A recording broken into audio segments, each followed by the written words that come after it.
Hello friends, welcome to our channel. இன்னைக்கு நம்ம இந்த வீடியோல ரவா கேசரி எப்படி செய்யறதுன்னு பார்க்கலாம்.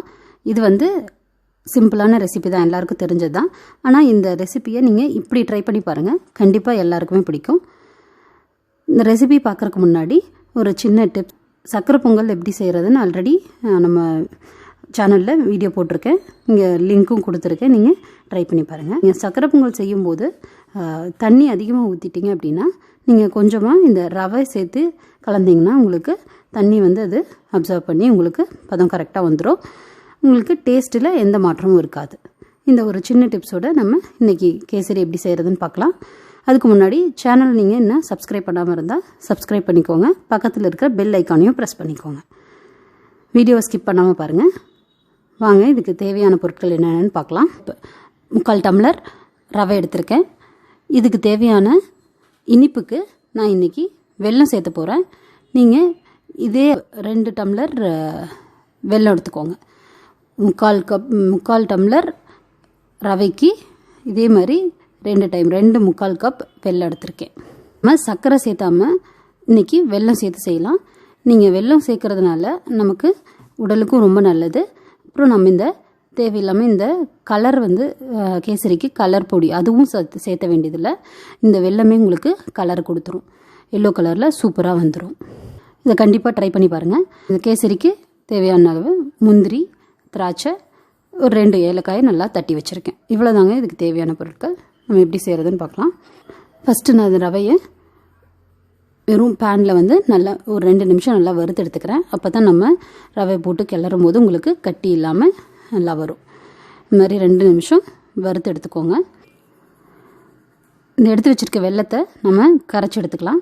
இப்போது வெல்லத்தை நான் இந்த பாத்திரத்தில் கொட்டிட்டேன். இதுக்கு வந்து தண்ணி ஒரு 1/4 கப் ஊற்றினா போதும். வெல்லமே நல்லா கரைஞ்சி வந்துடும்.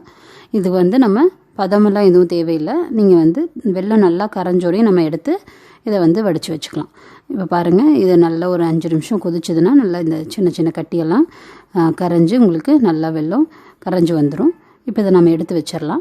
இப்போ நான் பேனில் ரவை வேகிறதுக்கு பேனில் வந்து நம்ம எவ்வளோ ரவை எடுத்தோமோ அதே மாதிரி 3 மடங்கு தண்ணி எடுத்திருக்கேன். இப்போ 3/4 டம்ளர் ரவைக்கு நான் 3 டைம் அதே 3/4 டம்ளர் தண்ணி எடுத்திருக்கேன்.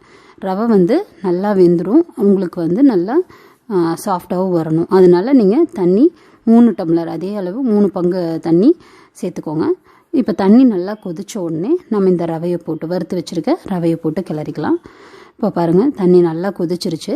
இப்போது ரவையை வந்து நீங்கள் ஒரு பிளேட்டில் கொட்டிட்டு கொஞ்சம் கொஞ்சமாக போட்டு கிளறிக்கலாம். கைவிடாமல் கிளறணும், இல்லைன்னா அது கட்டி பிடிச்சிரும். இப்போ பாருங்கள், நல்லா இந்த மாதிரி கிளறிக்கலாம். ஒரு 2 நிமிஷத்தில் ரவை உங்களுக்கு நல்லா வெந்துடும். இப்போ பாருங்கள், ரவை நல்லா வெந்துருச்சு. தண்ணியெல்லாம் அப்சர்வ் பண்ணி நல்லா வெந்துருச்சு. இந்த ஸ்டேஜ் வந்த உடனே நம்ம கரைச்சி வச்சுருக்க வெல்லத்தை சேர்த்துக்கலாம். இப்போ கரைச்சி வச்சுருக்க வெல்லத்தை நான் வடிச்சதில் சேர்க்க போகிறேன். இப்போ பாருங்கள், இதை வடித்து சேர்த்துட்டேன். சேர்த்து நல்லா கிளறி விட்டுக்கோங்க. இந்த ரவையும் வெல்லமும் நல்லா கலந்து நல்லா வெந்து உங்களுக்கு அந்த வெல்லத்தையும் ரவை வந்து அப்சர்வ் பண்ணிக்கும். இப்போது நம்ம இதுக்கு தேவையான நெய் சேர்த்துக்கலாம். இந்த மாதிரி பதத்தில் இருக்கிற மாதிரி எடுத்துக்கோங்க. நெய் சேர்த்துக்க போகிறேன். நெய் ஒரு 5 டீஸ்பூன் நல்லா சேர்த்து கிளறிக்கிறேன். பாத்திரத்தில் ஒட்டாமல் வரணும். நல்லா கிளறிக்கலாம். இப்போ பாருங்கள், இப்போ நான் கிளறிட்டேன். பாத்திரத்தில் நல்லா ஒட்டாமல் வந்துருச்சு. இப்போ நான் வந்து ஸ்டவ் ஆஃப் பண்ணிடுறேன். ஆஃப் பண்ணிவிட்டு இந்த நம்ம தட்டி வச்சுருக்க ஏலக்காய், அப்புறம் ஒரு 2 டீஸ்பூன் நெய் சேர்த்து முந்திரி வறுத்ததை சேர்த்துக்கிறேன். அதே மாதிரி திராட்சையும் நல்லா நெய்யில் பொரித்து சேர்த்துட்டேன். இப்போ இதெல்லாம் சேர்த்து நல்லா கிளறி விட்டுடலாம். அவ்வளோதாங்க, சிம்பிளான கேசரி ரெடி ஆகிடுச்சு. இன்றைக்கி நான் இந்த ரவையில் வெல்லம் சேர்த்து பண்ணியிருக்கேன். இது வந்து உடம்புக்கும் நமக்கு ரொம்ப நல்லது. இதுக்கு நான் வந்து இந்த கேசரி பவுடரும் சேர்த்தலை, கலர் பவுடரும் சேர்த்தலை. அதனால் நீங்கள் இதை கண்டிப்பாக ட்ரை பண்ணி பாருங்கள். இது எல்லாருக்குமே பிடிக்கும். இந்த வீடியோ உங்களுக்கு பிடிச்சிருந்துன்னா சேனலை சப்ஸ்கிரைப் பண்ணுங்கள், வீடியோ லைக் பண்ணுங்கள், ஷேர் பண்ணுங்கள், கமெண்ட் பண்ணுங்கள். தேங்க்யூ ஃபார் வாட்சிங்.